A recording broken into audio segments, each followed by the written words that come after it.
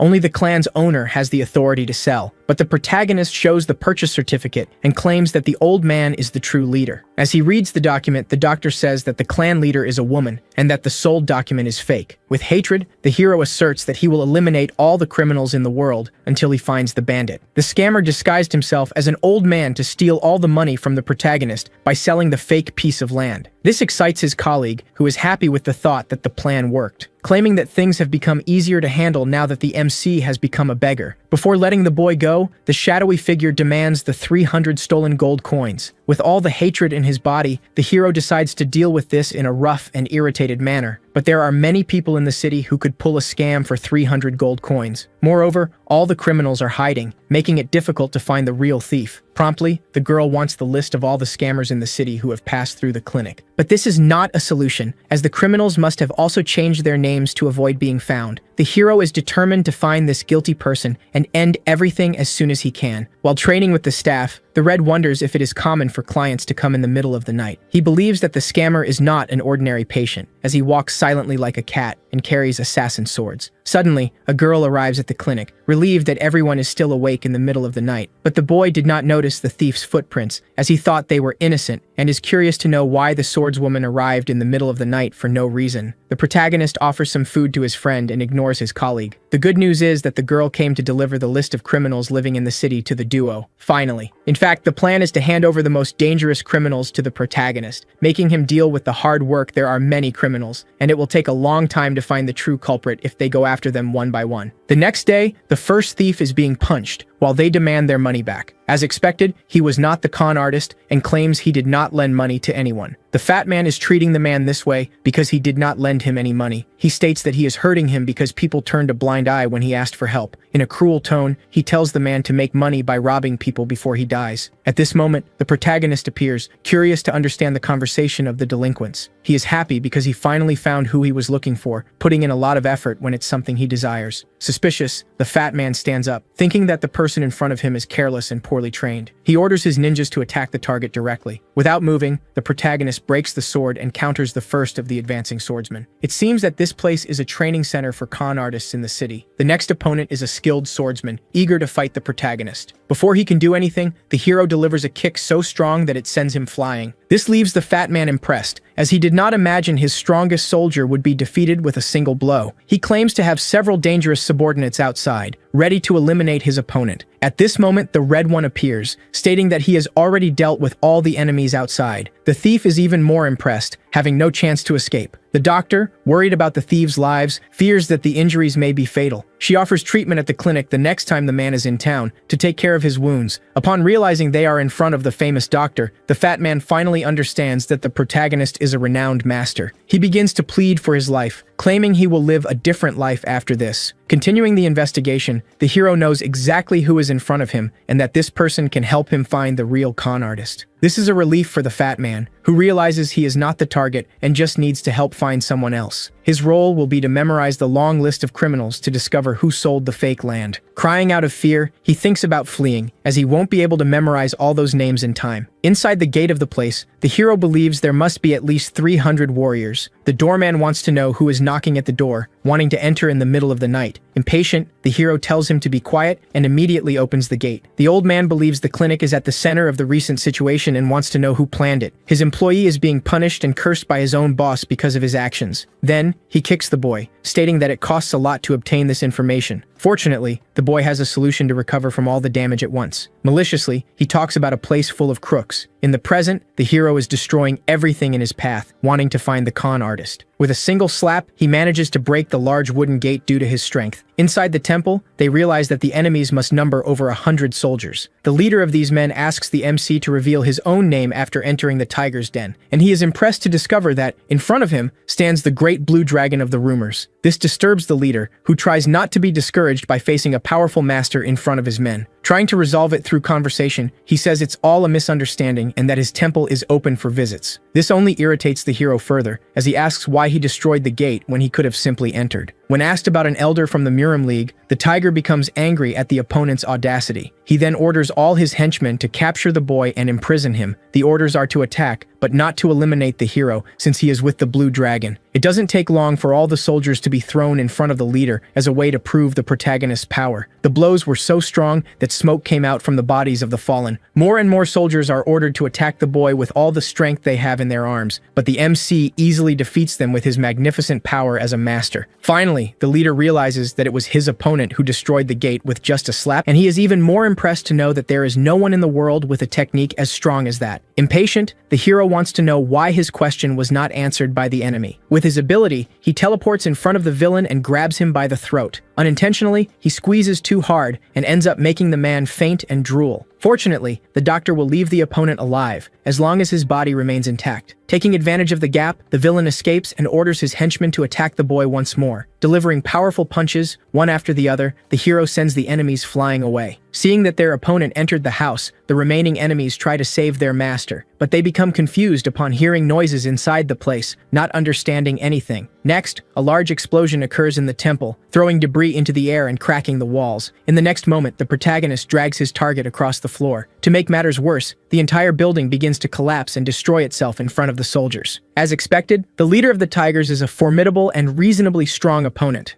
The problem is that the protagonist's hands move too quickly, leaving no time to ask about the elder. He reveals that he came to this place for other reasons and calls all the remaining soldiers. He orders them to start searching for the con artist in search of evidence about who sold the land. The soldiers are confused, as they do not believe anyone would be naive enough to rob the protagonist. Still, the soldiers need to find any clue about who sold the land. They will have only one day to find him, and if they fail, the hero will punish them. Scaring everyone, he states that next time he won't speak as kindly as he is now. The young man's good plan worked when his envoy tricked the hero in the morning. The only thing the old man needs to do is gain possession of the land around the temple. With that, they will be able to use the entire area to lure the protagonist to the elder. Since it plays an important role, the sector needs to be reliable, despite having noisy businesses in the city. He believes his plan will work and that they won't be caught because their targets have no relation to each other. On the road, the trio realizes they dealt with loan sharks and a large, violent gang, when suddenly, the MC notices something in the forest and asks to stop the carriage. Walking among the trees, the duo of bandits feels a sudden chill. Once again, the MC asks the thieves to find the con artist and makes threats if they fail to finish the job. For this reason, they find the doctor very good at treating the bandits defeated by her best friend. It is said that the taste of the liquor gets much better when the man finishes his hard work for the day. His only problem is that he won't be able to use the 300 gold coins he stole from the protagonist in the previous days. Seeing his colleague arrive in the room, he offers a drink as a good treatment. The Tigers ask what his colleague did to have money to rent such an expensive room, but he explains that today is his birthday and he decided to treat himself to expensive things. When his scheme is revealed, the man tries to dodge, saying he is not capable of doing something so miserable. He claims that nowadays, few people would fall for scams like that. Impatient, the tiger soldier threatens the man if he sees him running away. Suddenly, a fat man enters the room asking if his friend did this, and blames him, claiming he is the reason he is hurt that way. He recalls the time he was beaten by the blue dragon when he planned to escape. With much irritation, he wants to know who hit him, as the young man seemed too skilled. He states that as soon as he introduced his colleague for his special requests, some crazy person decided to rob the protagonists. Everyone is irritated with a man who realizes he will end up dying if he admits the scam was his. Lying, he says it's all a misunderstanding and that he can't pull schemes every day of the week. He claims that the people from the Tiger sector also came looking for a certain thief. The fat man threatens his colleague, asking him not to leave the neighborhood until he returns. He is worried about his own life and regrets accepting the commission. His survival plan is to find the former client before being captured. The duo of bandits needs to do their best to complete the hero's task, as it is a great opportunity. Once again, the detective wants to know what is happening in the city with all this case of thefts and scams. The three gather in the room to discuss what the real objective of the culprit is in doing all this. He becomes confused, wondering why they didn't buy the land around the clinic, but it is explained that they already tried to do that. but the owner of the place refused, no matter how much money was offered. Explaining the situation, they tell the reason they were visited after the punitive expedition at the house. Moreover, it is known that the doctor was expelled from her former clinic for not accepting female doctors. But that doesn't make sense, as the old man allows his own daughter to work in his hospital. There must be an obscure reason behind all this, since Yumi is very well trained by the doctor. Very curious, the man wants to know what kind of secret the doctor has been keeping all this time. Getting up, impatient, he states that it's his fault as he leaves the room. It was all a mistake and the con artist regrets what he did, afraid of being eliminated. When, suddenly, he is found by someone who approaches impatiently. Going back in time, the soldiers claim they captured the real con artist. The trio arrives in the room to find the 5 most famous land thieves in the city. Among them is the true culprit, who is cold with fear. Analyzing all the men, the hero needs to figure out which face looks most familiar to him. Our protagonist paces back and forth, impatient. He stares intently at the con artist. The tension is palpable as the trickster sweats uncontrollably. But, with hatred, the MC reveals that he doesn't recognize any of those criminals, leaving them all startled. Hyung argues with the one who brought those people, demanding to find the right con artist. The trickster smiles, relieved that his disguise worked, but soon his worry returns, as our heroes will check each one's hands. That's when the con artist is found, as the heroes recognize his hand. Yumi quickly confirms that this is the same man from the previous night, while he tries to escape once again with lies. Our protagonist soon grabs him and threatens him up close, finally asking where the stolen money is. Pressed, the bandit reveals that he ended up losing the money. The MC understands what happened and decides to go after those other 2 criminals to recover the money, ordering the trickster to help. Hyung asks for the names of the culprits, but the bandit says he doesn't know their real names. However, when the protagonist grabs him, the weakling quickly thinks of a solution. This irritates the MC upon discovering that there is still one more con artist involved in the story, and it's him we see trembling at the base when he encounters the complete group of heroes. Our fighter comes in with accusations, impatient. Do-hyun complains that Youngwoo didn't beat up this con artist the other day, and his friend admits the mistake while drawing his weapon, promising to beat everyone in that place to redeem himself. Hearing the screams of pain, the doctor and the protagonist comment on how his friend has evolved after nearly dying. At the time, his illness was cured after a good medicine made by the MC, and they were rivals. But Hyung was still much stronger than his friend. After finishing his violent work, Jungwoo approaches. The young man discovered that someone named Oh Jung-taek is behind all this confusion. The protagonist quickly stands up, wanting to head towards the Murim League, but Yumi is worried. The doctor asks if the plan is really to fight everyone in the organization. Our MC has no doubts, but his friend reminds him that their clients come from there. Now that Young has been reminded of this, he can't reduce the amount of meat he eats. Yumi also remembers how big the league is and advocates talking to the suspect before anything. Jung-taek receives the news that he is being sought by the group of heroes and becomes frightened. The con artist also learns that our protagonist is part of the group, being responsible for the leader's coma. The trickster becomes extremely irritated upon hearing our MC's name, and now wonders how his whole scheme isn't working as expected, worried that Hyung may have anticipated all his moves. Desperate, Jung-taek asks where Do-hyun is, and discovers that everyone has also found out about the land con artist. The bandit panics now that our protagonist knows everything. He runs away without listening to the advice of the man who told him all this bad news. As he runs, the idea arises to eliminate the MC before he is found, even if he has to use someone else's strength. Our group of heroes continues discussing their next step. Hyung still thinks it's easier to catch the culprit in the Murim League, while Yumi remains against it, especially since the League won't stand still while one of theirs is attacked. Even explaining that her plan is to calmly talk to Jung-taek, the doctor slams the table and demands they find another way. Jungwoo agrees with his medical friend, but soon his argument takes a sinister turn, wanting to attack the con artist when he is away from the Murim League, upsetting Yumi, who ends up scolding her friend. While her partner still feels the pain in his back, our protagonist ends up agreeing with his plan, even though his friend protests. After so many complaints, the MC gives in and agrees to talk to the con artist first. Now the two are agreeing to be peaceful and want to quickly order a large amount of meat to become even kinder and at peace. At night, Hee-yeon can smell the quality meat on Yumi's clothes and complains that everyone ate without her. The doctor explains that they found the scammers and decided to celebrate a little. But upon seeing some people approaching, she asks the nurse to take care of them, discovering that they are not patients. Finally, one of the figures introduces himself. It's Jin Hwa-young from the Daejung Guild, and she knows Jungwoo. The Blue Spear Warrior also seems to know her and asks why her group is there. In another part of the city, Jung-taek creates another scheme to defeat our MC. He goes to the place where the Elder's secret weapon is hidden, criminals with the highest skills, prisoners of the most dangerous kind. Each one considered a terrifying martial arts master who wouldn't lose against a celestial master and would certainly defeat Baek Do-hyun. Jung-taek now combines his scheme, negotiating the reward for the assassins. The scammer offers a reduced sentence, but they want total amnesty. The thug negotiates the freedom of 2 people instead of all the prisoners, but that cowardly man doesn't know if he has enough power to do that. Even so,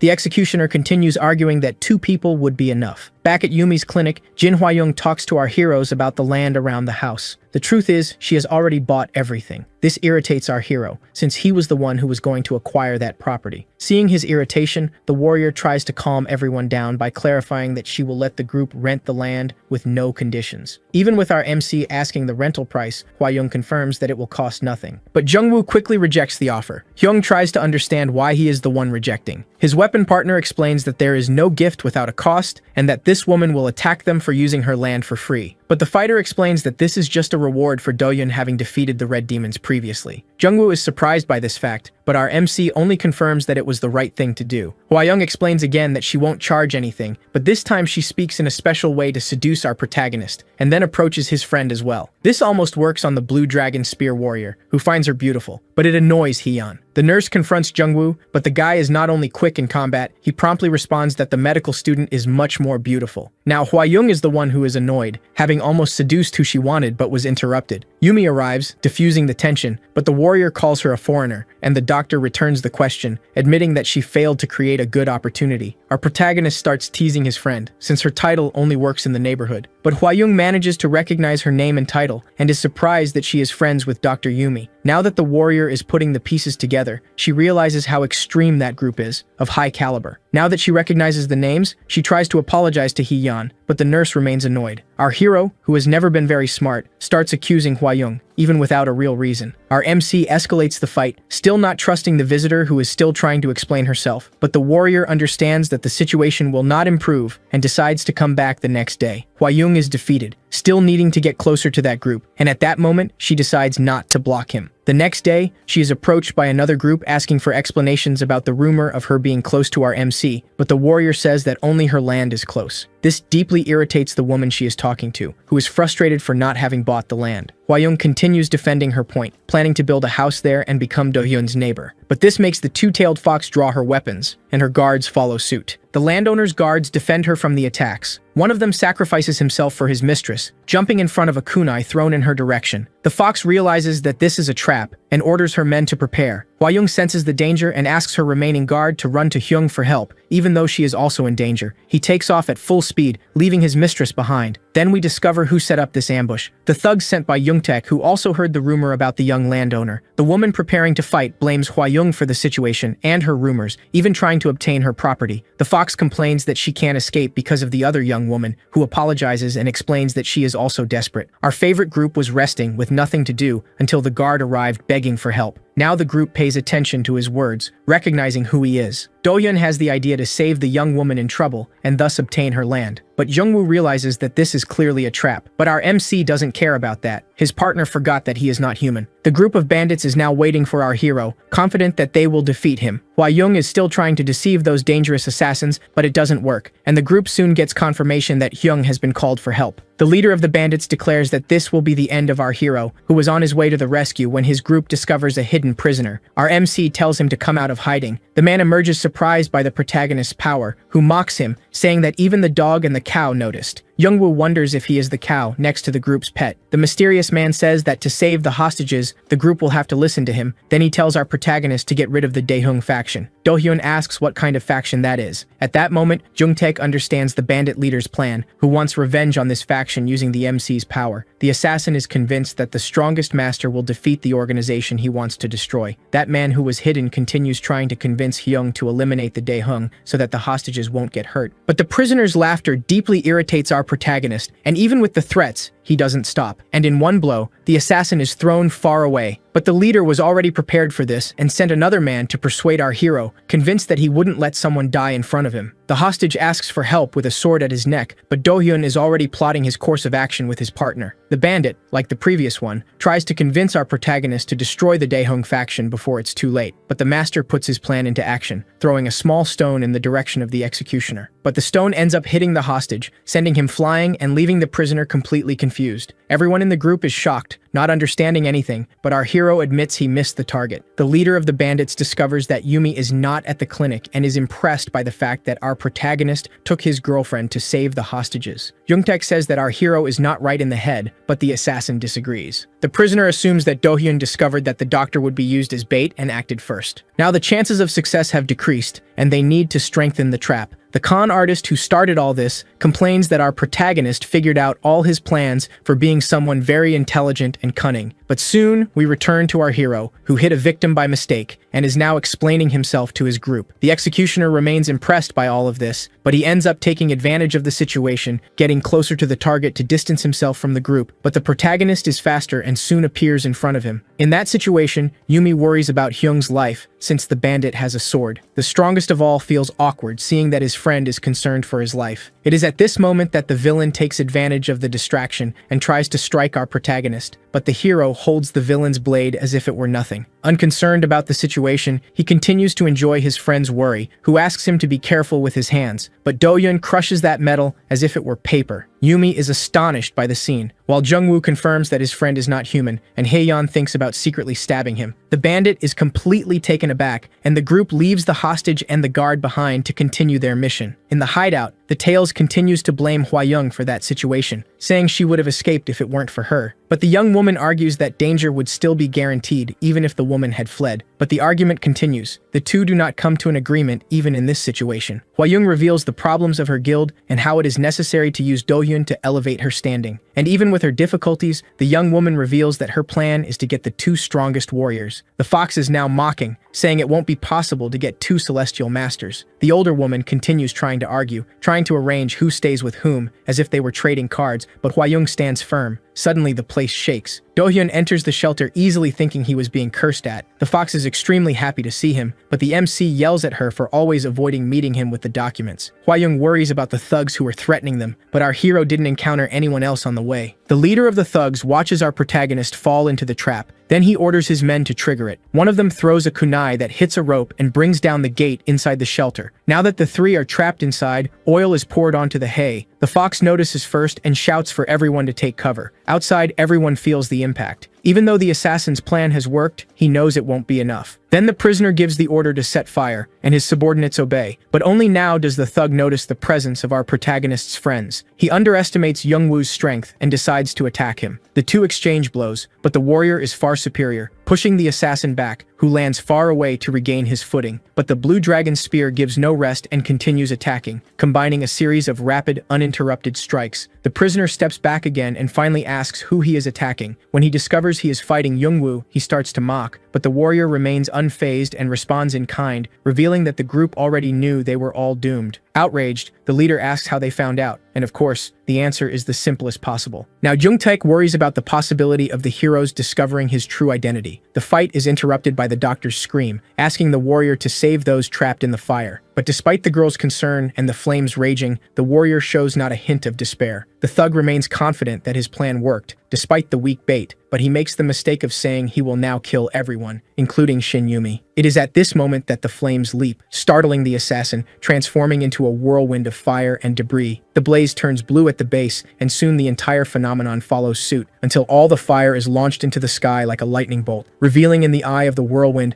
our protagonist and the two hostages safe and sound. But now Do-hyun is beyond irritated. He calmly asks the prisoner what he said with the greatest aura of threat. It is soon revealed that the group of prisoners answers to the elder of the Mirim League, and in prison, they could do anything as long as they completed secret missions. But still, life in prison is not good at all, so they accepted the opportunity for special amnesty. In the mission, the leader realizes that no trap, nor the 8 thugs together, would be enough to defeat Do-hyun. The offender admits that the protagonist is a monster, and that if that group reports the prisoners, his life of privileges will end. The assassin orders his group to attack our MC, promising mercy to whoever gets him first. Hye-yeon tries to help by throwing some needles, but she fails to hit anyone. Meanwhile, Do-hyun advances effortlessly, taking down anyone in his way. One of the thugs falls at the nurse's feet, and she takes the opportunity to hit him with several needles. Another assassin throws knives at our protagonist, but he runs and defends against all the weapons with ease, impressing even the criminal who was attacking him, who receives a punch to the face. As he is thrown away, another thug tries to attack Do-hyun from behind, but the MC turns and strikes first. The fox watches that scene, impressed by the strength of our protagonist, who defeats the strongest prisoners. But she realizes that her rival Hua-young notices the same thing. Despite her efforts to hide the news about Hyung,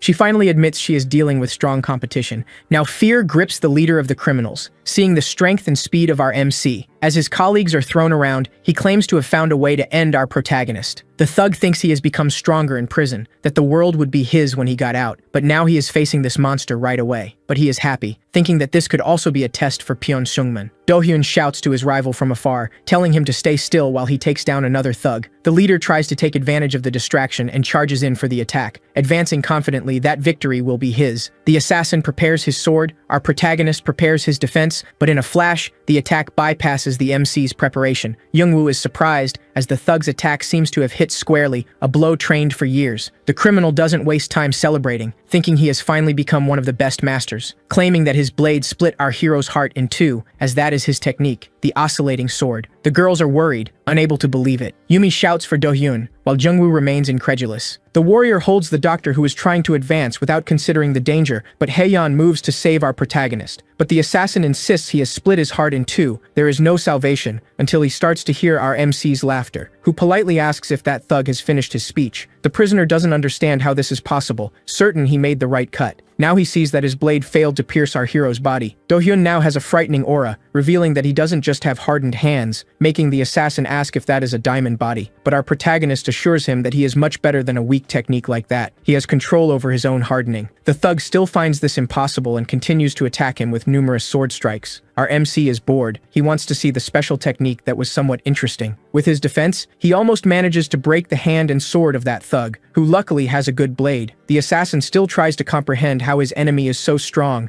unwilling to accept that he goes beyond a celestial master. He convinces himself that there is no way a world generation master could have fallen from the sky and prepares his special technique again, except that the protagonist is now ready. The thug tries to be clever to escape and aims for Do-hyun's knee, but his blade is caught. Our hero discovers that the technique is nothing special, just a sword that can bend, and with a kick to the stomach, the assassin is sent flying. He is defeated, drooling, and barely able to breathe. Now the thug realizes he is alone. 5 have been defeated, Youngtaek and 2 others have fled. The criminal admits he cannot win alone and decides to run away. Youngwoo asks if our hero isn't going to chase him. Do-hyun asks if his friend can defeat that bastard. The warrior confirms he is a celestial master. The blue dragon spear claims to have the confidence that it will not lose to anyone, but the protagonist knows that this is not a good sign and could be another trap. Now, our hero is once again determined to go to the Murim League to seek satisfaction. The elder receives news of the troubles, that those 10 prisoners are now fugitives. Pyeon Sungman gets angry for being betrayed, despite treating his thugs so well, until he needs to understand that this is not the problem. Now, there are rumors that that group of criminals were his subordinates, spread by Seong-ho. Of course, the rumors are true, but that doesn't stop the elder from getting angry at those investigating him. In fury, he orders Youngtaek to be summoned immediately. Our protagonist is determined to go after Pyeon Sungman in the Murim League, but his friend tries to change his mind, so they don't fight the entire league. Again, Yumi reminds everyone that their clients are there, and innocent warriors. Her plan is more sophisticated, to have a justification to confront the elder. It was her idea to start spreading a rumor telling the truth, that the group of criminals answered to Pyeon Sungman to isolate him. Now, speaking with the 2 women who were hostages, she ensures that they also spread the rumor, targeting primarily the elder's wife, who does not have a good relationship with him. Elsewhere, a group investigates the injured thugs, analyzing 2 who were not attacked by our protagonist. They know this is the work of Hyeon. The thug has 7 needles in his body and would probably be better off dead. The inspector wants that prisoner to give his testimony upon waking, if he isn't driven mad by the pain. Another thug was clearly defeated by Youngwoo, and Sang-ho celebrates the number of prisoners he will capture, even though the leader has fled. Surprisingly, he thinks it's good that the assassin has escaped, so the League will actively search for him. His partner will tell everyone the reason behind the elder's decisions. The next day, the fox is back at her base. She is greeted by her husband, who is also a Murim elder, but she is already furious with him, as he always shows up when everything is already resolved. The fight continues. She is very frustrated because of him, since he was the last to find her after the kidnapping. The discussion is interrupted by their niece, who reminds the woman to maintain her social status, which makes the husband very happy. But then the young woman finishes explaining her reasons, and in fact, it would be better to kill that man while inside the house. Now that they are protected, her husband listens to the whole story and becomes furious with Pyeon Sungman, even surprising his wife. She is impressed. It's the first time she has seen this reaction from her husband. Back in the Murim League, the confusion is brewing. The fox's spouse is already there looking for a fight with the elder. Pyeon Sungman asks what is happening and is threatened by his colleague. The trickster is now waiting for something to arrive, a group of fighters who will defend him. Now the villain has the numerical advantage and returns the threat, denying having done anything wrong. But Taejun knows that the captured thugs revealed everything. Pyeon Sungman blames Youngtaek for kidnapping the wife of a man like him. The elder begins to plan an escape from all this through violence, but is interrupted by a messenger. He brings the news that outside the palace are 1,000 warriors who came after hearing the rumors. Now, with no advantage at all, Pyeon Sungman panics and puts all the blame on Youngtaek to try to escape once again. But his lie doesn't work on Taejun, who already draws his sword, even though the elder is speaking some truth. Fortunately, the angry husband is calmed by one of his allies, who reminds him that if there is a war, the red liquid horse and the iron horse will benefit. Another ally argues that a world dominated by assassins would be hell, and that everyone needs to stay united. They promise to investigate this case and uncover the truth so that Taejun lowers his sword. The outraged husband reluctantly agrees, but does not stop threatening the elder, promising to make him pay. Pyeon Sungman suggests talking after the misunderstanding is resolved. Our group of heroes is in a restaurant, all relaxed after eating good meat and having good tea. Do-hyun suggests finishing all the work of the day so that the next day can also be relaxing. What a diligent guy. Yumi is cheerful, and her friend notices this. The doctor is enjoying herself since there is no danger. Youngwoo notices someone watching the group. The woman manages to hear what the spearman said and gets irritated. No one wants to talk to her, but she asks about the whole situation with the group of criminals since the Murim League is in conflict over it. The woman confirms that nothing bad happened, but this is the calm before the storm. Our protagonist asks why she is there. The young woman wants to exchange information to find out if the true culprit is Youngtaek or Pyeon Sungman, but our MC denies having any information. She doesn't seem to believe it, and Do-hyun just wants to know where his target is now. In his mansion, the elder receives more news. His employee managed to find who he was looking for. Youngtaek has been found, and he is in trouble. The con artist tries to explain himself by blaming others, but Pyeon Sungman is furious. His position is at risk. The elder becomes increasingly enraged, to the point of raising his hand against the trickster who begs for his life. The powerful man hears his plea, albeit reluctantly, and reveals that the only way for Youngtaek to be spared is to take the blame for everything. Of course, this shocks the trickster, so he would have created the group of assassins all by himself while the elder knew nothing. The trickster's sentence could be up to 10 years, but if he accepts the deal with the elder, he will be released in 5 years. Youngtaek tries to plead for a lesser sentence, but Pyeon Sungman is emphatic and will eliminate the trickster if the deal is not accepted, but the trickster agrees. Suddenly, both feel a powerful tremor. The elder tries to understand something, but his gate is already being smashed down by Do-hyun with one hand. All the guards shout that there is an intruder at the entrance of the mansion. Our protagonist is already irritated since no one opened the gate when he asked, and only now does he ask if this is the house of the person he is looking for. An important meeting is taking place. The inspectors decide whether to infiltrate Pyeon Sungman's mansion. Sang-ho clarifies that the elder will likely take refuge in a place that is difficult to invade, but Taejun doesn't want to hear about another solution. He says there is no time, and Pyeon Sungman has already managed to persuade the other elders. The inspector asks his partner if there is any way to get in, and of course, his friend is already well informed about that. But if the guard is too heavy, it won't work. Sang-ho decides to go with everyone to check this other entrance and stands up first. Back at the mansion of the elder who is an enemy to all, the main gate is in pieces. Do-hyun shouts, calling the owner of that place. One of the house staff yells at our protagonist. No one would destroy a gate just because it was locked. But our MC confidently responds that he is right there, which further irritates the guard. The hero continues to provoke, calling that man a chatterbox and calling for the elder again. Do-hyun threatens to force his way into the mansion if Pyeon Sungman does not come out to explain himself. In the secret room, the villain wonders what could have happened to be so thunderous. He quickly thinks of the possibilities. The gate was destroyed or the house collapsed. But in any case, he believes that the only one capable of doing this is the former leader of the Murim League, summoned by Taejun. Outside, League soldiers sneak hidden in the forest. Jungwoo soon notices them and asks his companions what they should do with these warriors. Hee-yeon asks if he can win. The spear wielder confidently claims he can handle at least 100 men, a whole unit, until everyone hears another shout, calling for another elder. It is Pyeon Sungman looking for the former leader, believing he is responsible for the destruction of the gate. Then the elder notices our protagonist standing there and asks everyone who he is, but the guards have no answer. The owner of the mansion continues to argue with his employee, who explains that he was about to apprehend the MC until he said he was the target of the trap. Pyeon Sungman assumes that Do-hyun is part of some guild and that Taejun sent him while the former leader broke the gate. The elder orders his men to separate and search for whoever he thinks broke his house. His loyal guard understands and attentively follows all orders, but our protagonist interrupts the villain. This deeply irritates the soldier who was receiving his orders, provoking him to draw his sword. But his master stops him and orders him to first do what has already been requested. Silently and secretly, the man sheaths his sword. Finally, Pyeon Sungman introduces himself and asks who he is speaking to, and Do-hyun states his full name to introduce himself as well. The elder recognizes the name and becomes furious. The old man shouts that he knows our MC defeated and captured the entire group of prisoners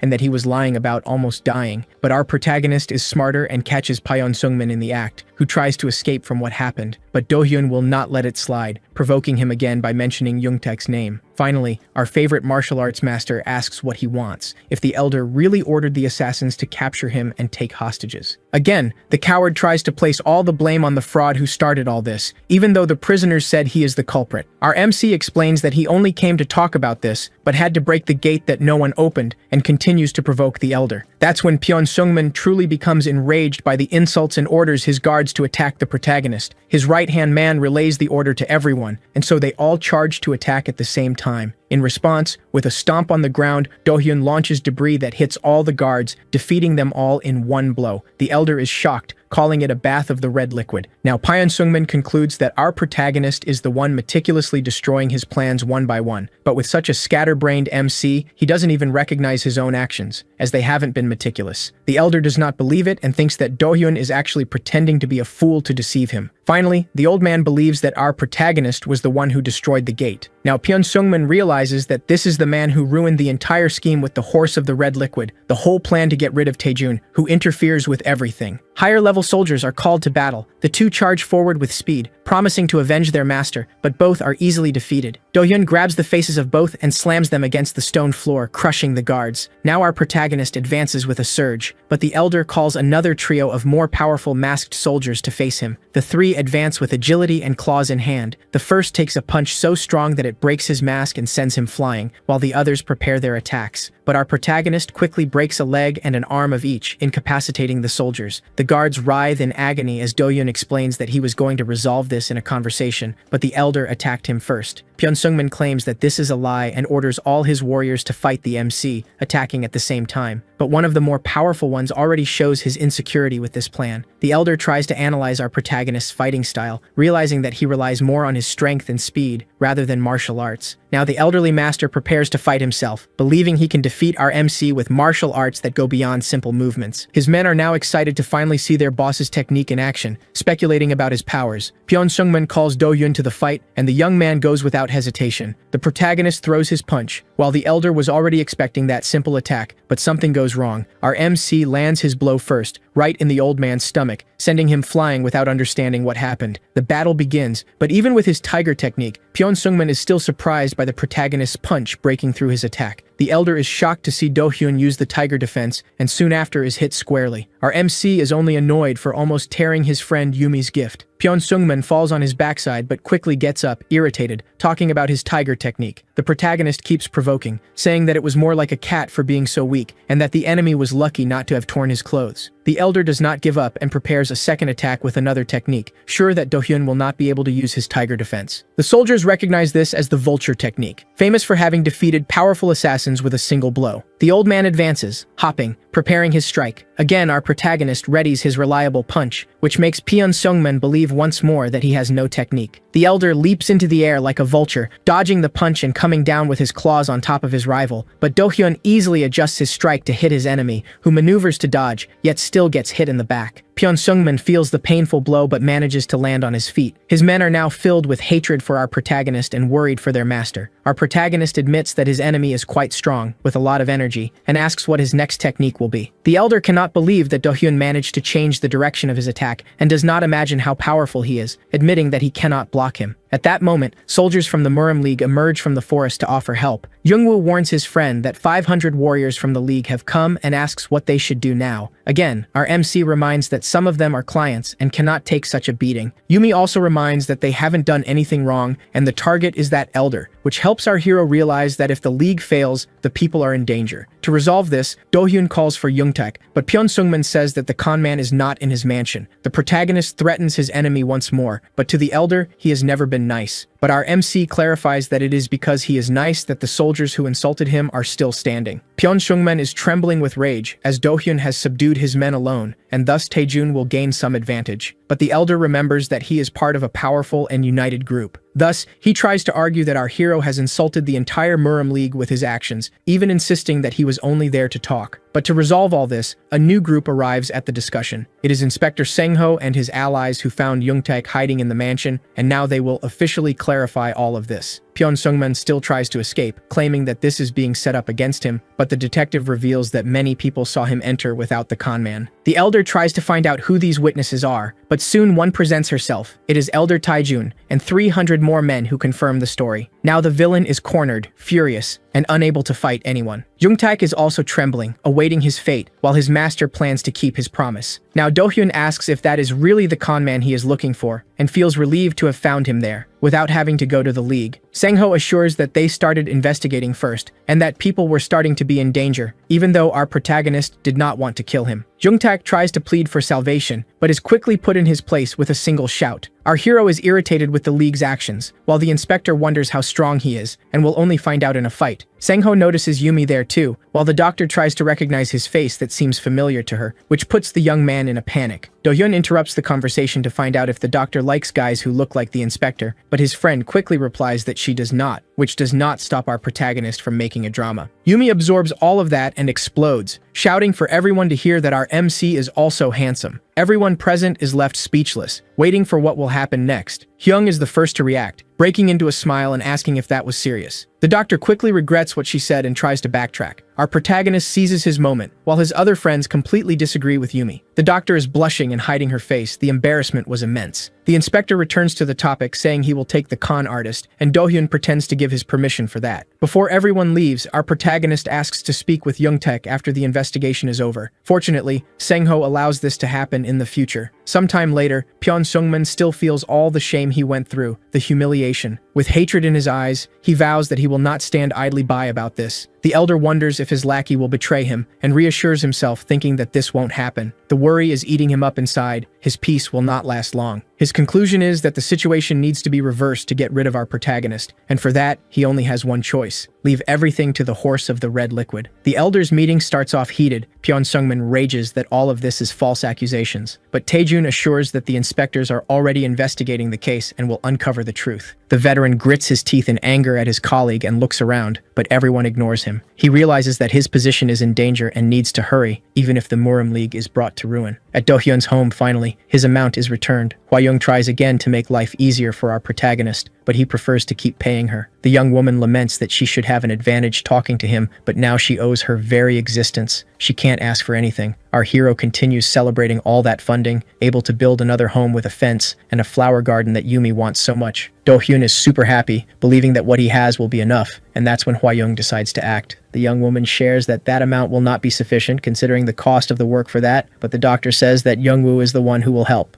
The woman is startled to hear that, worrying about the status and honor of a celestial master doing that task. To add to the shock, Dohyun stands up and decides to start the construction immediately. Hwayoung finds herself annoyed at the door once again, while she listens to the group interacting inside. Later, preparations begin. Our hero gathers pieces of wood while directing Youngwoo and his men around. Now that it's night, a mysterious figure walks through the city. In the store, they ask him what he wants to buy, since he's not from the neighborhood. The person asks for red sealing wax, so as not to have to use anything violent. The shopkeeper is now suspicious, but the mystery of who he is talking to continues. The one speaking is the elderly Pyeon Sungman, who asks the seller to be quiet. Now the employee tries to understand how Dohyun disrupted his master's schemes with the horse of the red liquid. Finally, the merchant tries to understand what that master wants there, what he needs from his gang, and then he finally reveals what he wants: for someone to contact the horse of the red liquid to eliminate Baek Dohyun at any cost. The seller argues that doing this in front of the Murim League could cause them problems, but the elder cares little for what he thinks. Finally, the employee understands that order, but still complains that his easiest job is now over. And to finalize the message, Pyeon Sungman says that when the criminal starts his work, the veteran will cooperate and provide official support to get rid of the protagonist. The next day, the two-tailed fox group is wandering in the forest when Ari says she has a bad feeling. The martial artist notices something in the distance, motionless bodies on the path. She makes everyone stop and jumps to check what happened, despite her aunt's protests. She lands near the bodies, trying to talk to them, but something makes her search for a specific person, for Yuri. The warrior is shouting that name when her aunt approaches to ask what is happening, but soon the fox realizes that those people on the ground were with Yuri, and her niece reveals that they were poisoned. Ari says they need to save those people to also find the boy who is missing. In the clinic, Yumi enjoys her request fulfilled. Next to Do-hyun, she says she likes flowers, but she likes the garden even more. Our protagonist tries to understand, and the doctor imagines being there after treating someone. But soon the MC realizes that this was something the medical professor did to seem cool to his students. With a clever comment, our hero makes the doctor laugh. But Hee-yeon quickly realizes that the comment was about her father and yells at both of them. The couple tries to escape by saying that the doctor is actually very brave, but the nurse isn't buying it. The two decide to simply pretend that nothing happened there. When suddenly someone bursts into the clinic shouting for help, telling about the situation on the road with the poisoned. Recognizing the name, Yumi immediately rushes to assist those in need. Taejun is in his office receiving the news that the 300 men are ready. He storms out of the room furious that someone has kidnapped his youngest niece. But when he opens the door, he comes face to face with Pyeon Sungmin, who asks where those 300 soldiers are going. The kind old man simply replies that they are maintaining security and orders the villain to get out of the way. But the old man insists that he needs to go through the formal process for that. The rules and processes that Taejun loves so much, the evil elder says mockingly. But this causes the fox's husband to draw his weapon, believing that Pyeon Sungmin is deliberately delaying him. But the other elders ask everyone to calm down. On the road, Yumi discovers that this is poison from the red liquid horse, while Ahri tries to understand why they took her sister. Do-hyun recognizes the name of the gang and wonders if they are trying to target him again and if this is just another scheme. Our protagonist blames himself for this happening to a family he cares about, and soon our MC starts shouting curses at the kidnappers, promising to save the sick child who was abducted. The inspectors leave the Murim League. Sang-ho talks to his men, impressed by what has happened. Seok-soo shares the same impression. The two agree that it is something quite complex. The detective leads his colleagues to investigate the place. Back in the forest, our protagonist is eager to catch the criminals. But no one knows yet who is responsible for the kidnapping, so they need to wait for one of the poison to wake up. The MC still wants to help. Yumi asks Do-hyun to bring water for when the guards wake up, and the young man promptly leaves to do so, requesting Youngwoo's company. As the boys head out to assist, the doctor tries to reassure Ari by telling her how capable her friend is and that he will surely save her sister. By a nearby stream, the spearman fills a jug with the liquid while commenting on how anxious he is for someone to wake up so they can discover the culprit. The protagonist looks around and tells his companion to return alone while he fills the container. Do-hyun walks along the riverbank, trying to lure the red liquid horse in case this is a trap. Our hero remains frustrated, needing to do his duty and find the child. In the forest, Seok-soo leads his investigation, despite his colleague believing it would be better to check who is present in the woods. But the detective correctly deduces that his partner wants to talk to his girlfriend, Ari, but the investigation needs to remain secret. The two now try to imagine what the red liquid horse's objective is. One possibility Seok-soo sees is that the gang is aiming for the elixir intended for Yuri. Of course, the inspector admits that there is also a chance that Do-hyun is the target. Suddenly, he notices something. There is someone else in the area. In one moment, the two are alone, but in the next, a mysterious figure covered in shadows appears. The detective identifies that silhouette as Jo Jae-gang. The young man admits he thought this offender was inactive, but his boss quickly tells him to forget that incorrect information. Since one of his special abilities is the 3 lines of life and death, and that is like the gate of life and fatality, they will perish if they try to escape. With more assassins surrounding the two workers, the apprentice asks where they will go since fighting is not an option. Seok-soo says that man is called the Gate to Death and decides to attack him while his colleague calls for reinforcements. Even with the young man worried that it might be too dangerous, the inspector takes action. The officer feels the pressure of the moment as the enemy pulls out his weapon to defend himself. The detective and the undead exchange sword blows, with Seok-soo managing to slightly injure Jae-gang. Finally, his partner heads off to call for help, promising to return soon. Drops of the red liquid hit the older man's face. The soldier's attacks continue, but without hitting. His rival prepares and launches a great charge that makes that brave man duck to evade, but his spirit is not defeated. Soon after, he is ready to advance with a shout of total strength, trying to cut him in half. The zombie easily dodges by tilting his head back slightly, frustrating the investigator. Suddenly, Seok-soo feels something. His body loses strength as the iron-like liquid that fell on his face reveals itself to be poison. As he remembers the blow he managed to land on Jae-gang, he understands that this person has toxin running through his veins. Wondering if this is really the warrior with venomous fluid from the red liquid horse, the soldier cannot believe that this man actually exists, cursing his organization. When the young man returns with Sang-ho and more reinforcements, there is no one left at the scene. But the inspector soon notices bodies on the ground that were injured by his friend. Seeing a trail of fallen opponents, the detective understands that his colleague followed that path, and the most dangerous of all is following him. The three run to help Seok-soo. Near a stream, the officer counts how many enemies he managed to injure, but he is now running out of energy. The poison is devouring his strength. He cannot control it with his power. A day or two will not be enough for detoxification. The zombie warrior appears in front of him, asking if that is all he has. Seoksu asks how he was found so quickly since he used the river water to cover his tracks. The enemy reveals that this is a special spirit poison. His sweat and breath will slowly mix with the substance, and he can feel it to track. The detective can only laugh and curse his rival. Trying to gather information, Seoksu talks about the fluid in Jaegang's veins and states that blue skin is a side effect, asking how the man is still alive. The zombie admits that the inspector knows a lot about things, but that it wasn't important there, limiting himself to glorifying the Red Liquid Horse faction. The soldier does not miss the chance to provoke and curses the gang leader, which greatly irritates his opponent. Seoksu does not stop acting tough, telling his antagonist to stop deceiving him if he is not going to spare him while thinking about combat possibilities. But his sword is about to break, thanks to the contaminated liquid as well. The soldier finds himself not knowing what to do in that situation. Even though Jaegang is his enemy, the blue-skinned man admits that the detective is a distinguished warrior and asks for his name. But Seoksu refuses to answer, preparing to give his life in that fight, asking only for his partner to avenge him. His adversary is confused, trying to understand the name somehow, but the detective is already concentrating all his strength on a single chance for survival, but he cannot guarantee success. And even so, he is ready to attack, until he is startled when he hears a familiar voice, but from someone mysterious in the shadows. Happy to see a familiar face, Seoksu asks who that is. Now, the detective recognizes the figure stepping out of the shadows, being Baek Do-hyun, our protagonist. Jaegang is also startled to see the MC and questions if it is really him. Being sure it is, the villain starts to laugh, confessing that he was worried about having captured the wrong guy, but discovers he got the right one. Seoksu is grateful that the hero has appeared, even though Hyung only knows his face, which confuses the protagonist. The inspector tries to explain, however, the warrior reveals that the familiar face belongs to Jaegang, which shocks him. The blue boy revolts, asking if our MC really knows him. Do-hyun recalls his features, but not the name, and asks where the blue skin comes from, since it wasn't like that before. The detective clarifies to our hero who that individual is and that he is part of the Red Liquid Horse, which irritates our protagonist, who seems to be pursued by the organization. Jaegang is disoriented, not remembering who our favorite martial master is. After reflecting a bit, he remembers that he was found almost dead earlier, however, with no memories of anything. Now, the villain reveals that his task was to capture our protagonist, but he did not know who he was. This can only mean that fate favors him. Do-hyun sees no reason for so much laughter, while Seoksu begins to evaluate the events, recalling that his investigation started when our hero defeated Jaegang. The investigator was unhappy for not having enough data, questioning whether it was a coincidence from the beginning or if this was a simulation by the MC. Our favorite fighter begins to approach the criminal, remembering how he subdued him the first time. Such a situation deeply irritates the blue-skinned individual, claiming it to be a great lie. However, as soon as he finishes speaking, he receives a powerful punch to the abdomen. Do-hyun throws him away with a single movement. To provoke, he asks if his memory has returned, until he realizes this might have a real effect. Seoksu is quick to alert our protagonist about the risk of that villain's fluid, and that our MC needs to sanitize his fist promptly. Jaegang rises up laughing, asserting that it doesn't hurt at all. The detective notes that the regeneration of that fighter is very accelerated, as even the cut from his blade has already healed. Do-hyun calmly states that this kind of injury is easily remedied with acupuncture. The villain begins his offensive, shouting that he is immortal and cannot be harmed by mere impacts. He prepares the attack and strikes our protagonist, who merely raises his hand to stop him. With the same hand, the MC holds Jaegang's shoulder, who mocks how stiff his joints are, until Hyung starts to squeeze him and the metallic red begins to ooze. Our hero decides to test just how resilient he really is, delivering another solid blow. The shock is so powerful that his opponent is lifted off the ground by the intensity, yet lands on his feet as if nothing happened, asserting that it doesn't hurt at all. Seoksu is amazed by this fact, but soon understands that indeed the villain feels nothing due to the toxin in his arteries. Do-hyun lifts him by the shoulder, leaving the criminal perplexed. Once again, he delivers another blow, asking if it really doesn't hurt, and the blue-skinned man spontaneously confirms that nothing affects him. Our protagonist begins to unleash a series of repeated impacts, always questioning if he suffers, and always receiving the same negative response, until Jaegang starts to notice something unusual happening in his body. Now the villain is contemplating just how powerful our MC truly is, who visibly has never undergone training and seems so gentle. The criminal assumes that his soft hand is his vulnerable point and takes a bite. However, his fangs cannot pierce the skin. Even this undead fighter is frightened by our protagonist's hostile energy. Jaegang's eccentric initiative is to lick Do-hyun's hand, which he throws away in disgust. The villain manages to stay on his feet, although he is clearly injured, coughing continuously. Our protagonist cleans himself with some foliage, yet remains nauseated, promising more punishment. The weakened criminal commands his subordinates to charge at the MC, however, they all hesitate. The undead reiterates the instruction, but nothing happens. Do-hyun anticipates and delivers the first impact, striking the ground and generating a stone offensive that splits the earth. All the less powerful thugs flee in fear. Even our protagonist is left confused, waiting for them to confront him. Jae-gang is now isolated, cursing his fleeing subordinates. Suddenly, that powerful villain also attempts to escape, but our MC will not allow it. Unfortunately, Do-hyun is hindered, as Seoksu urgently needs help. Fortunately, Yumi is already recognizing how vigorous the inspector is, given that ordinary individuals would have perished from the toxin. The investigator is motionless on the ground, while the clinic assesses him, finding that this is an even more lethal substance than the previous one. The doctor is stunned to identify who poisoned that fighter. Desperately, she remembers to tend to her partner's hand, yet he tries to reassure her, saying he could ingest poison with a spoon and remain intact. Yumi still remains anxious, holding Do-hyun's hand, but soon she realizes there are no symptoms. The doctor continues to care for her partner, as this is indeed a very potent toxin. However, our hero asserts that toxic substances do not affect him, with a cheerful expression. In a dark cave, Jae-gang is prostrated, confessing that he has failed in his task. His superior is deeply enraged, calling his subordinate a dog, demanding also the fulfillment of the promise that the blue-skinned man made. Now the shadowy figure manifests his anger, throwing in the fighter's face that he has failed at something very basic. The fight continues as that figure showcases even more of his devastating potential. Sang-ho continues to investigate the area, finding the water pot that our protagonist carried. He understands that someone has been there, also seeing the hole in the ground left by the MC. The detective and his men head towards where the larger group is. Meanwhile, in the cave, the shouting continues, all due to the failure of the poisonous warrior. The defeated villain explains what happened with his enemies. However, his boss hardly believes his words. Now the leader is also interested in the detective, even asking for his name. Fortunately, Seoksu was clever and escaped without revealing his name, which greatly irritates the gang leader. The boss wonders how someone so smart became so foolish. He asks so much about the reason for his employee's failure that Jae-gang himself begins to doubt himself. The leader admits that he only keeps the blue man around because he is the first special warrior that worked out and he needs to study the subject more. Soon after, he orders everyone to prepare to capture our protagonist. Back in the woods, the inspectors continue running to find the group. The youngest is really hoping that Seoksu is alive. His arrival is noticed by the warrior himself and by Ari, who calls his name, while the young man calls for his boss. However, he trips and falls face first to the ground with a loud thud. This makes the detective ask if the youngest is okay after the fall. The young man laughs and feels emotional that his colleague is alive. However, this moment of reunion makes Ari very angry. After all, she is dating that fallen young man. The girl starts to mock her partner for tripping, which excites the boy and makes him want to get stronger. His girlfriend demands that he become stronger than her. Youngwoo listens to the conversation and remembers his youth when he also had an ambitious plan like that. Until a certain protagonist hit him, Sang-ho catches the MC's attention. The detective thanks the hero who saved his friend. However, Do-hyun says he only did what he was supposed to do as a normal person. Now, the inspector considers himself in debt, and the protagonist, always playful, says that other people owe him. No one pays, and even asks for payment at that moment, throwing a hint at the two-tailed fox. The woman is hiding her face out of embarrassment for seeing her debt grow so much, not knowing how to pay our hero. The lady is now discussing staying in that place. She is talking to her niece, who wants to go out to look for her sister, while her aunt forbids her because it is too dangerous. Do-hyun, listening to the conversation, knows he can't stay still if the child was taken because of him, and then he offers to find the girl with Ahri. Sungmin, the young inspector, also offers to go along. This delights his girlfriend, as he says he can't leave her alone on this mission. Yumi also decides to join the group, since the child may need medical care after all. Youngwoo also wants to help, and his partner Hee-yeon quickly offers as well, since it would be boring to return to the city alone. Sang-ho analyzes that strong group that has formed, feeling calm. Even the red liquid horse wouldn't leave, so the doctor would be safe. Seoksu recovers and tells his friend that they can leave now. His companion agrees. A group of soldiers is lying in wait in the forest, while the gang leader receives a report. There was smoke near the Jincheng Guild. The chief thinks it is to cure spirit poison, and curses them for being so mistaken. His lackey explains the truth. With an evil look, the red liquid horse asks what the smoke was, and discovers that our group was simply roasting meat. This deeply irritates the leader, who starts shouting. Angry, he orders Jae-gang to go check if it really is our protagonist roasting meat. If it is, the order is to attack.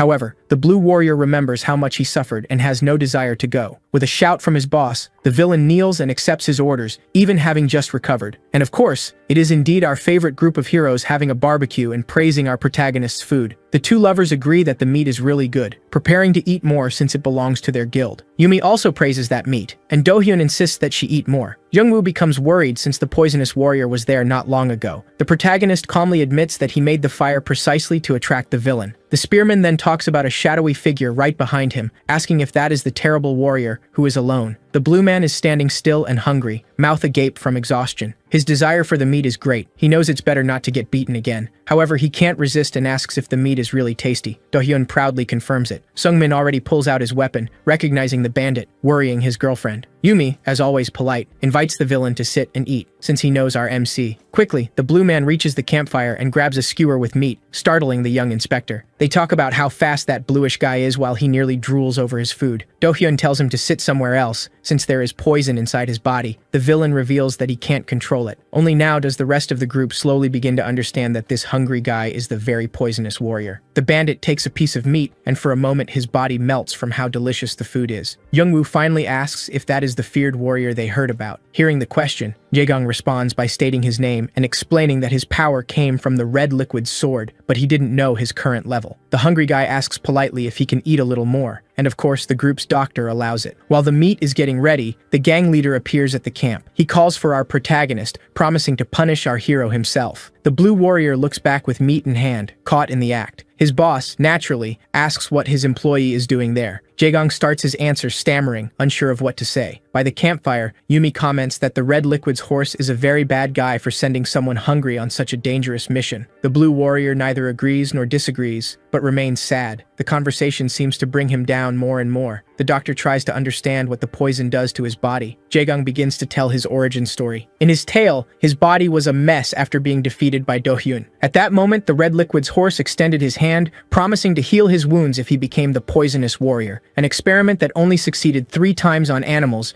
and is extremely dangerous for humans. Jaegung recounts that the test worked and that he became stronger, but somehow lost his identity in the process. The blue man reveals that no one warned him that his skin would change color. His subordinates avoid him, and he thinks to himself that he probably became dumber too. The warrior admits that if he had known he would be happier before all of this, he wouldn't have accepted the experiment. Yumi, feeling sorry for all that suffering, says that the bandit should leave his gang and start a new life. But Jaegung reveals that the toxin runs in his body. No matter how good he is, he can't avoid the damage from the substance. That's why his boss cleans the poison from time to time. The Red Liquid's horse has his life in his hands. Starting his monologue, this person reflects that there are bad people in this world, like Sengho, who runs away when the villain tries to catch him. Then the Red Liquid's horse himself reveals that he organized a siege around that group so they wouldn't escape, and it would be better if they didn't even try. Do-hyun slowly stands up, admitting that the fire was his plan to call the gang, without any fear. And the protagonist starts with his provocations as soon as he meets the leader of the band that has been bothering him for so long. The chief is curious about the response he received and realizes that his poisonous warrior is roasting meat too and begins to doubt his loyalty. The Red Liquid's horse calls the 4 greater guards, and 4 men quickly appear to carry out his orders. The gang charges into attack with their swords ready. Jungwoo takes the lead to attack those bandits, preparing his spear. His friend tries to understand the reason. The spearman says that the MC can't show his abilities now. He needs to leave it to the Red Liquid's horse. The fight begins 4 against 1. The Blue Dragon's spear is fast, dodging the blows from his enemies, and even when it seems he is lost, he has an escape with his special weapon. With a prepared strike, Jungwoo hits one of his rivals squarely on the shoulder with his blade, attacking the next almost simultaneously, without rest. The spearman swings his weapon, commenting on the rumor that if the 4 great guards attack at the same time, they can defeat a celestial master. However, this is certainly a lie, as with just 1 blow, he dominates 2 of the fighters. Jungwoo spins his spear and prepares his fighting stance, and with courage, he calls his enemies to fight. The Red Liquid's horse also mentions what he heard about the spearman's power, but is sure that the information was wrong. The good warrior is still eager to continue climbing the ranks. The leader can no longer stand looking at him while thinking about the strength of our protagonist. Quickly, the boss begins to worry about the injuries he might suffer in a fight against our MC. But the most important thing now is to gather more information, even if it's little, and so the big bad guy asks Jaegung to join the fight. The blue man obeys immediately, drawing his sword from its sheath. Jungwoo is not surprised by the betrayal. He knew it would end this way. The poisonous warrior tries to be nice and gives the spearman a chance to flee, but the secondary hero charges in for the attack. He throws his weapon to hit Jaegung,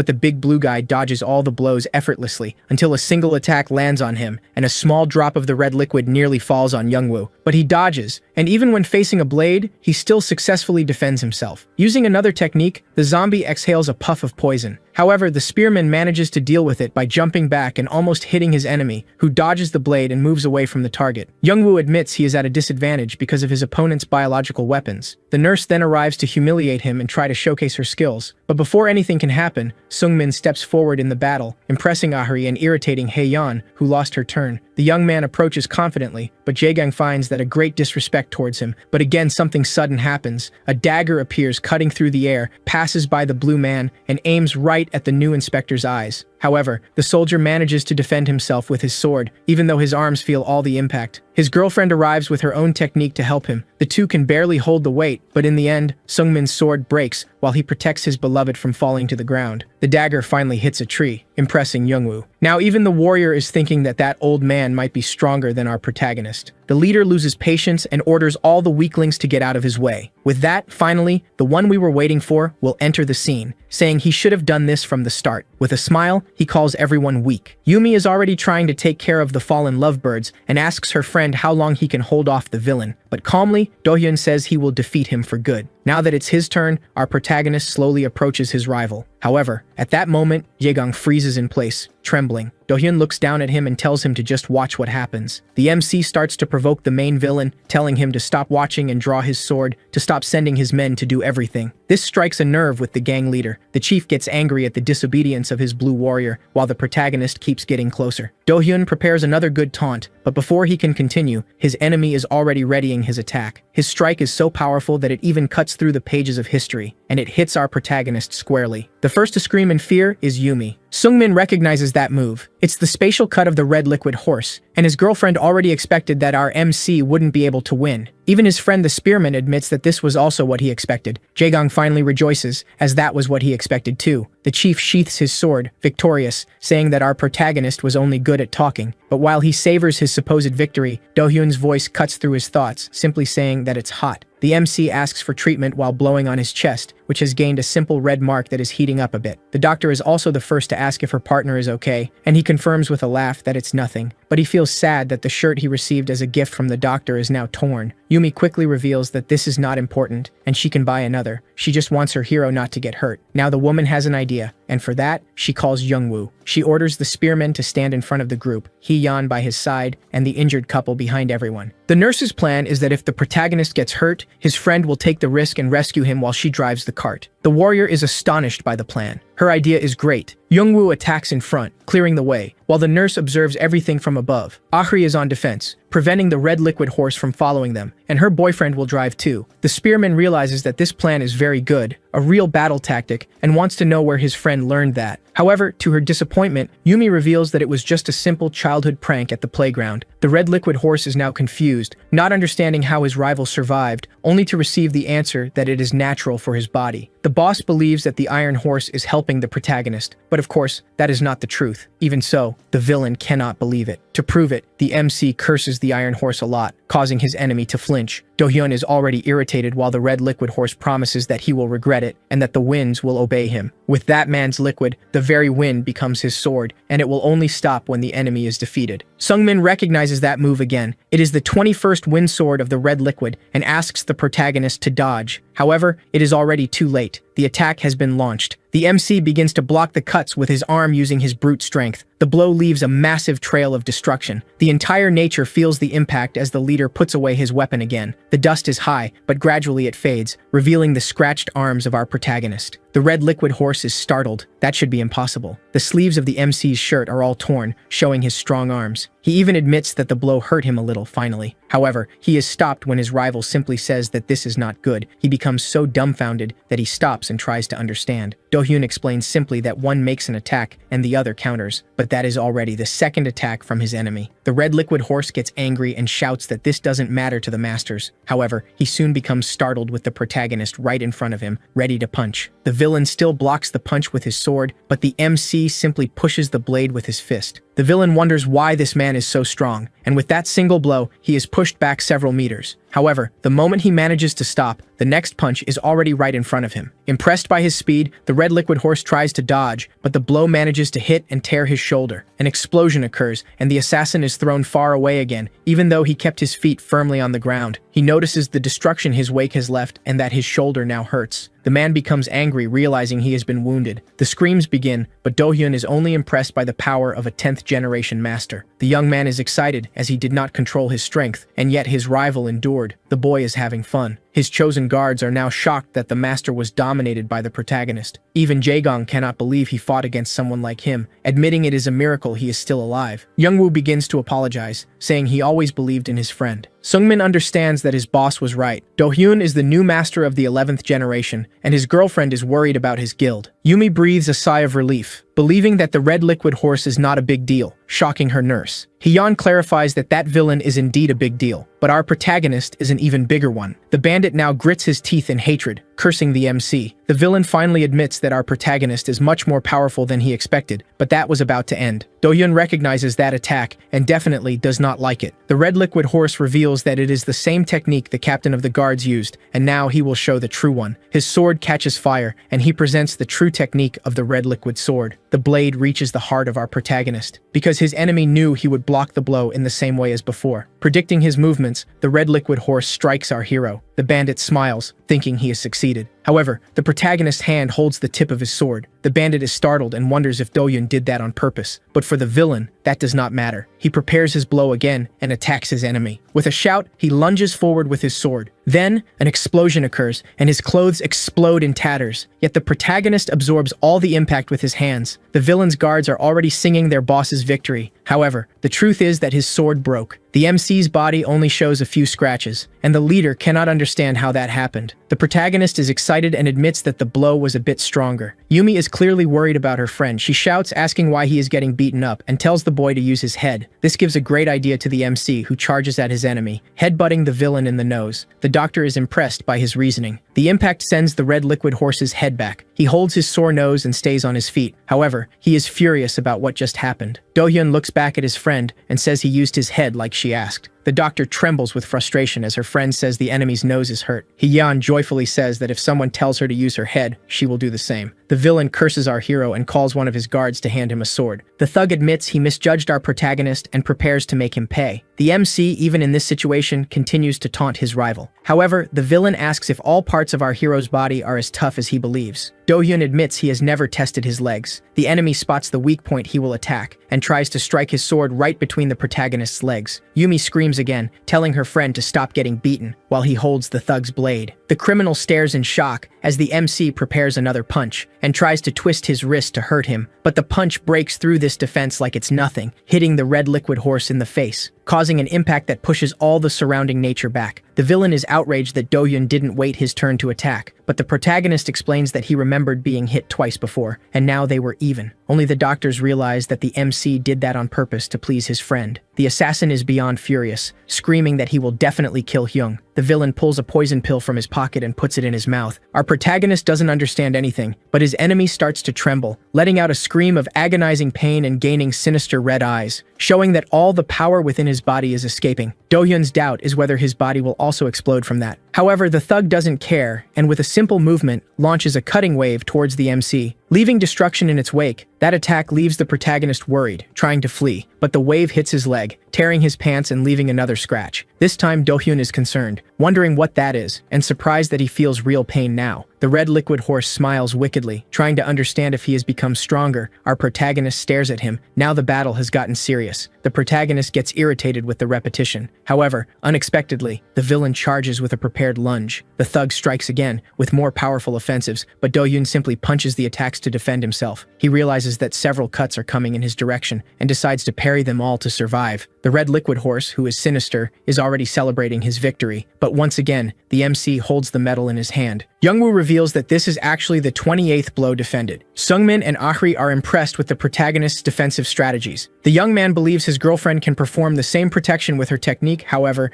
she admits that her whole body would tremble in that situation. The thug now taunts, asking to return to the agreement of one punch at a time. But when the hero breaks his sword, he realizes he is dangerously close, and retreats with a leap to distance himself. Do-hyun follows his escape with another punch prepared. Even if it's a simple and clear attack, it's still too fast to defend against. However, he is the red liquid horse, and with his power, he sets a deadly trap. The protagonist's lunge advances, but this time, his enemy's magic is ready. The impact of their meeting creates an electric explosion. His friends have to hold on to avoid being swept away by the wind created. Even with his power holding our hero's punch, the villain realizes it's still not enough, and takes another direct punch to the stomach. The entire forest feels the shock as the criminal is thrown into a nearby rock. The red liquid horse is now sunk in the crater created. Do-hyun seizes the opportunity to taunt his rival, who struggles to get out of the hole, already cursing the MC. Now he is trembling, his body losing control. And when our hero approaches slowly, the red liquid horse admits he has lost. Yumi manages to explain where that antagonist's weakness comes from. The two enemies face each other at that moment. The bandit trusts that he has a bit of power left, and believes that the protagonist's strength has diminished. The horse of red liquid cannot accept that he has not managed to discover anything about Do-hyun before that moment. Now the villain starts to flail, directly asking the MC why he is the target of so much torment. The protagonist replies that it was the subordinates of that assassin who started all of this, he who disturbs the group. He talks about his right-hand man and all the other killers who attacked them, but the horse of red liquid reveals that he doesn't even have a right-hand man, and all of this is a misunderstanding. However, that is not enough for Do-hyun. He wants to continue the fight. His opponent prepares, the aura of both explodes, until Jae-gang interrupts them, saying that if the battle doesn't stop, they will lose the child they are looking for. Ari explodes with the confirmation that they kidnapped her sister, but the blue warrior calms her down, saying that the girl is in a safe place, and he will tell if the group lets his gang go. Covered by leaves and trees, a girl has just woken up in a cart. Ari opens the door and jumps into the embrace, leaving her sister confused. Do-hyun is also confused, as he believed he had been searching for a child all this time. The horse of red liquid now rests and reflects on his opponent. However, no one knows where he came from, according to the blue warrior. The villain now reflects on the battle, but he finds it pathetic to think about all of this. Then he orders Jae-gang to join the rest of the gang, and asks the blue soldier to ensure that the iron horse won't know anything about what happened. And with a mischievous smile, he says that he shouldn't be the only one to suffer. Someone places a small cup on the table. It's Pian Sungman, wondering what happened in the fight he planned with the horse of red liquid. He pours a bit more drink into his pot, and drinks with pride. Elsewhere, voices are heard inside a room. A man discusses our protagonist. The two-tailed fox is talking too. It's her guild debating whether Do-hyun is a fraud or not. However, Ahri reveals that he is much more powerful than he seems. The elderly man is very shocked by the level of strength of our protagonist. The woman is also very impressed that he defeated the horse of red liquid. The group needs to execute their plan soon, but it seems impossible. Her niece also participates in the desperate talk. Back at the hospital, Hee-yeon talks to her father. He gives news that the care the doctor provided is working well. His daughter doesn't understand why her friend was expelled from school, and her father, cornered, tries to change the subject. The girl doesn't accept it and remains sulky. In the inspector's room, Sang-ho discovers that our protagonist defeated his main villain alone. Seoksu is very impacted by what happened. The younger officer tells the whole story he witnessed, even mentioning how Do-hyun withstood several powerful attacks without suffering any damage. The detective ponders these revelations. He tries to better understand the relationship of our main character with his spear-wielding partner. His colleague suggests going to the residence of our main group. Everyone agrees that Sungmin should go to their residence to investigate, also sending an assistant to help. In the clinic, Ari prepares new clothes for our MC. Yumi notes that the box is very elegant, while Ari says it took hours to choose the gift. Do-hyun thinks the outfit must be silk since the present came from very rich people. But when he opens it, he sees that it's just a normal shirt. Sad, the protagonist still tries to compliment what he received. However, he realizes that the packaging itself seems to be more expensive than the piece. The young inspector tries to defend that she picked some fabric that looked like the previous one. Then, Hee-yeon arrives and says that her father wants to meet our hero. The MC doesn't understand why this is happening, but his colleague is very excited about the news. Seeing that the doctor is happy, Do-hyun ends up agreeing to go too. The next day, both are astonished by the food they will have for lunch. Her friend's father says that he is someone responsible for making studies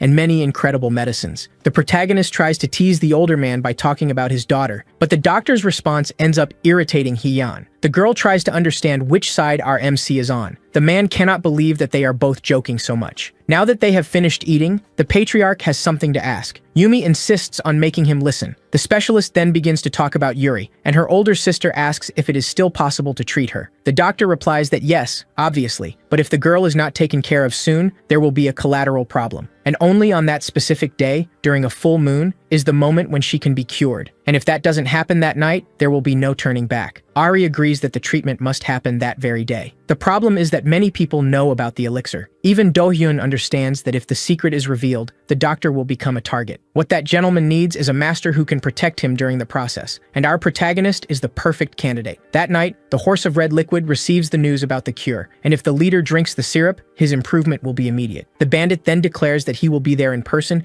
and his poisonous warrior needs to prepare. Similarly, the Iron Horse also learns about the elixir and lets out an evil laugh, deciding to steal that technology as well. At the clinic, everyone is in their defensive positions, but our protagonist feels an endless itch. Even so, he notices something he finds interesting. Back at Yumi's clinic, Jungwoo is annoyed that he wasn't taken to eat as well. He gets upset seeing that even the dog was taken, and he wasn't. However, to his surprise, Haeyeon brought a takeout for his partner. At the moment he eats, he realizes that the food is delicious. At this instant, Pyeon Sungmin also learns about the meeting, and slowly the elder begins to piece together the puzzle, finally fully understanding the doctor's plan. He notes that he is in a very difficult situation, and sends his henchmen to find out what will happen. The villain relaxes, trusting that the chaos of that night will take care of our protagonist, and he realizes how tired he is of all this confusion, remembering at that moment that the con artist gave him a list of fighters who might be interesting. Soon, the League's investigation begins, and the detective is received by our MC. Yumi also recognizes that soldier. The warrior promises that he will catch whoever caused problems for the doctor. The doctor quickly changes the subject and checks if the young man's daughter needs any care. The father explains that his father-in-law is a master and also helped the girl improve. Yumi gives the news that she is now completely healthy. Elsewhere, 3 bandits gather and plan to steal the elixir. One of them reveals a very big problem, stating that our protagonist will protect the hospital tonight. However, the leader reveals that he already knows our protagonist's weakness, saying that his weak point is a soft heart. But suddenly, the wall of their hideout is broken by a body. The boss pulls out his weapon and asks who has arrived there. A giant shadow appears in the hole, saying that the bandit did a good job. The leader begins his attack, saying that the giant is after the elixir too. However, with a punch from the bigger man, his sword breaks. Then he truly realizes who he is fighting. The giant is the Iron Blade Fist, one of the 4 celestial guardians of the Iron Horse. His name is Kwok, and he reveals that his boss needs the elixir too. That night, Yuri reveals that she is a little scared of the process, but her older sister manages to calm her down. The great doctor decides to start the treatment now. Yumi will help him while Do-hyun protects everyone outside. On the outside of the hospital, all entrances are guarded. The security is better than they imagined. That giant joins the group of bandits and has infiltrated the hospital as well. At an opportune moment, the 3 plan to invade the clinic and take the elixir. The killers plan the best route, but then that steel-fisted one starts to get super scared. He saw our protagonist standing guard too. We go back a year, when this villain encountered our MC. He and his gang were planning to rob our hero, despite the giant trying to stop his group. The leader, who is also one of the 4 celestial guardians, decides to continue with the robbery to make medicines, but now he hears a scream of despair, and when he looks, Do-hyun is already attacking his henchmen, as always. The boss orders the strongman to go behind the protagonist while he attacks from the front. Kwok then runs to follow his order, and making a lot of noise, the bandit doesn't stop running, finally arriving behind our MC. Feeling calm, because surely his boss will defeat the enemy. Then the Iron Blade strikes its attack, and the Iron Fist is scared when he saw that his master was launched into the sky and shortly after suffered memory loss and loss of abilities, causing the strongman to become the leader of the 4 celestial guardians, also admitting that Do-hyun's face gives him nightmares every night. Now he wonders if he should disappear from there, but at a point not too far away, 2 shadowy figures are sneaking along the wall. It is the horse of the red liquid, also executing his plan to steal the elixir. The 2 long-haired men converse in low voices. Jo Jae-gang says that as soon as the horse of the red liquid enters, they will have to retreat, but it is suggested that he enter and pretend to be a customer while trying to hide his face so people won't suspect. Since the guards sometimes cover their faces, it will be less suspicious to enter this way. The young man mentions that the mask belonged to the soldiers. Jo Jae-gang thought it best to buy one to avoid raising any suspicion. For the silver-haired man, it hurts his pride to have to sneak into someone's house. But to achieve his revenge, he needs the elixir, so there's no time to lose. Meanwhile, Toksin begins to growl fiercely in a specific direction. Hyung doesn't understand why the little dog is so furious. However, his friend points to someone who seems to be the reason for such anger. And stopping to analyze better, the person is indeed familiar. Desperate, the individual in disguise begins to think that it will be impossible to escape if the boy notices his presence, and he is fully aware that being hit by any blow would end his race. It's even possible to hear the suspect's eyes turning. Now the 2 boys are quite suspicious. Moreover, the guy's appearance alone is already quite suspicious. But since the guy is wearing a uniform of the clinic's patients, the girl says she will examine him. The young woman argues that everyone ends up making sincere comments after going through their acupuncture sessions. Pyo Jung-woo interrupts the 2's conversation, saying that some clients have arrived, but already firmly holding his sword, Jo Jae-gang suspects they must be people wanting to steal the elixir. There are 5 individuals moving very quickly in that direction. All are wearing ninja uniforms and hiding their faces. The leader of the ninjas orders them to ignore the boy with the spear and do their best to get past the white jade. As he spins his spear, Pyo Jungwoo becomes more irritated with the invaders because he realized that the little thugs are ignoring him. With just a thrust of his spear in the air, the bandits start to fly. Then the boy throws his weapon towards one of the enemies, which hits and ricochets off another invader, hitting both in just one attack, and soon the spear returns to its owner like a boomerang. The young man strikes the tip of it on the ground, placing his hand on his hip and boasting about his skillful moves. The disguised patient observed this and is now dumbfounded. Hyung crosses his arms, thinking there's no reason for his friend to brag since he just took down some weaklings. After seeing all this, the suspicious patient begins to feel even more shocked because he realized that Dr. Seong Sushin's friends are more incredible than he imagined. While looking around, the man starts to search for escape routes. But before he can run, the little dog begins to sense some suspicious movement. The young man is still incredulous about having so many weak enemy soldiers arriving. However, he remains alert to the movements of the suspicious young man nearby. Trying to play it cool, the fugitive says he is just an ordinary patient. But with his eyes rolling, body trembling, and everything else, it's impossible to believe him, so Hyung asks the guy to wait, as they will have a meeting soon. Meanwhile, the boys observe that the walls of the place are reinforced against invaders, and in a quick strategic meeting, the warriors decide to split up to protect the perimeter. Nearby, the two villains are also discussing strategies. The silver-haired man laments having let his guard down, otherwise Baek Do-hyun wouldn't stand a chance against him. But if he can get his hands on the elixir, all his wounds will be healed, and he will become even stronger. While they were talking, a few more ninjas appear invading the place. The man becomes furious upon seeing that others are after the elixir he desires so much. However, the heroes are already in position waiting for the invaders. Soon, the bandits begin to split up to deal with the warriors. But, in our spear-wielding warrior's opinion, it would be more fun if all 7 came together. As the ninjas approach, the girl throws some needles in their direction, which catch the bandits by surprise, and soon their bodies begin to burn. Meanwhile, Young Ari prepares a powerful punch, hitting the thief squarely and saying that no one will enter. Hyung observes everything and sees that his friends are fighting very well. Irritated, the girl says that the boy should fight even if it's just for Yumi, and obviously no invader could defeat the boy unless it was a great horse. Optimistic, the young man questions whether a great horse would really be a match for him. Nearby, the two hairy men are already prepared to put their plan into action. Like a true specter in the shadows, the villain makes his first move, but he is caught off guard by something that stops him. Like a supernatural force, something makes the man freeze in mid-air, and he falls hard to the ground, surprising his partner. It seems the side effects of his internal injuries are still active. The great horse strikes hard at the man's abdomen. With a trembling voice, the man says that as soon as he climbed the wall, he was able to see the target building. Jo Jae-gong praises his companion for being able to see the building even with such a quick movement, but he is quickly corrected by the boy, who asks him to lower his voice, because that damn guy is in the building, something that makes him tremble with fear. At that very moment, the girl screams from the top of the roof, but the two have not yet been seen. The warriors are searching elsewhere. Worried, the masked man suggests that the two retreat immediately. With his pride shattered, the man does not want to accept leaving like this, but he just had an idea. The ninjas begin to run towards their objective. Then, some individuals jump over the large wall. One of them orders to find the location of Baek Do-hyun first. The spearman is alert and realizes that the bastards are after Hyun, but our young man is so powerful that he can defeat them with just one strike of his spear. Then, the tip of his weapon comes very close to the face of the leader of the invaders, who falls sitting on the ground,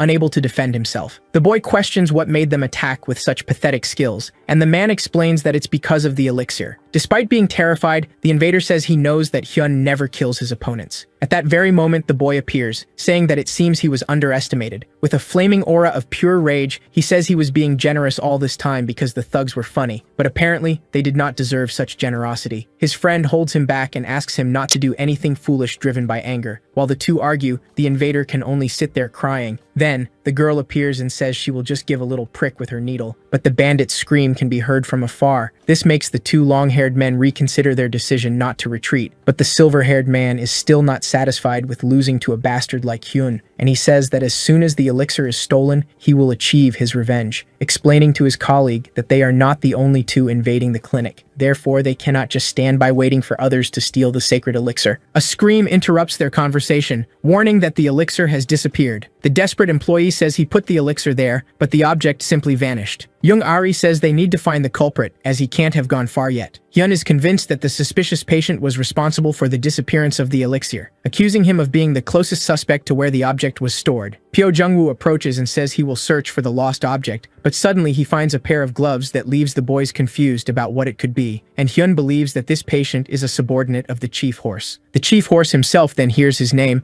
and realizes that one of his men managed to enter the place. Jo Jaegang says that all the henchmen except the messenger were prevented from entering by Hyun, and that probably this messenger is not on their side. To defend himself, the patient says he believes the person they are looking for is Kwak Taekyu, and this man has iron claws. Those iron claws are weapons that you can obtain with money, and the material is thick enough, yet very light, more than a knife. Not everyone can make such a weapon, except Iron Ak. It is truly a work of art made of iron, but Hyun is not interested in that and asks about the elixir that he believes the man stole. But suddenly, a voice shouts that the elixir has been found, leaving the suspect very relieved. The employee himself says he was mistaken about where he had stored it and thought the thieves wouldn't find it because he hid it very well. Hyun and the redhead are shocked at how foolish this employee is, but while they talk, a scream warns that there is another intruder. Hyun believes they must have heard the boy was there and are underestimating him. He asks to stay and protect Yumi and for Jungwoo to go help Haeyeon. The suspicious man is relieved, as if they had checked his gloves, they would surely reveal his identity. The big guy knows he needs to escape from there as quickly as possible. Hyun seems to be somewhat fed up with the situation. The night goes on, the moon is full in the sky. At the secret base of the Iron Horse, we hear words of relief. Some men are gathered in a room. Suddenly, a sword bangs on the door and a knight says that Kwak Bushon has grown. The big guy asks what those men are doing there. These tough-looking guys were sent by the Iron Horse, and they believe that someone like him, so weak, shouldn't have been given the mission to retrieve the elixir from the secret base. One of the armored men asks what happened, and the boy with the bull haircut warns that the blue dragon of the spear was there, so they had to retreat. Sneering, the knight questions the decision to escape just because they were afraid of a master. A long-haired warrior says he really wanted to fight the blue dragon of the spear, and it seems the time has come. With a mischievous smile, one of the warriors with a huge shield says he will block that damn spear. The big guy knows that the spearman is very strong, but if some members of the Celestial Kings of the Iron Horse go to fight, they have a good chance. Imagining if 4 of them attack at once, that bastard will surely die. Then, excited, the boy shouts that he is also one of the Celestial Kings of the Iron Horse and will fight on the front lines. All the kings then get excited and morale is high, saying they will take down that unfortunate spearman. Meanwhile, a bald ninja is on top of the wall, but is quickly grabbed by the collar. The silver-haired horse throws him to the ground, having done the same with several other warriors, saying how annoying this is. Soon the masked man says it's better to hide, as they might end up being caught by Hyun. Thoughtfully, the man asks if that's really what his partner wants, saying he wouldn't need to hide like this if his wounds had already healed. His masked partner says he knows that, but it's better to find a good place to protect themselves. Meanwhile, the big guy, who was disguised as a patient, now starts to climb the wall in heavy armor and with a confident smile on his face, as if seeking to defeat the hero. After taking out some intruders, the spearman wipes his hands while talking to the girl. In her opinion, treating the bandits lightly will make other intruders always underestimate them. Then the girl starts to approach one of the bandits and sticks her needle right in the boy's ear. He widens his eyes, looking at Hyun with a pained expression. The screams can be heard from afar from the castle. Screaming, the bandit says his body is burning and the intruders outside start to get scared.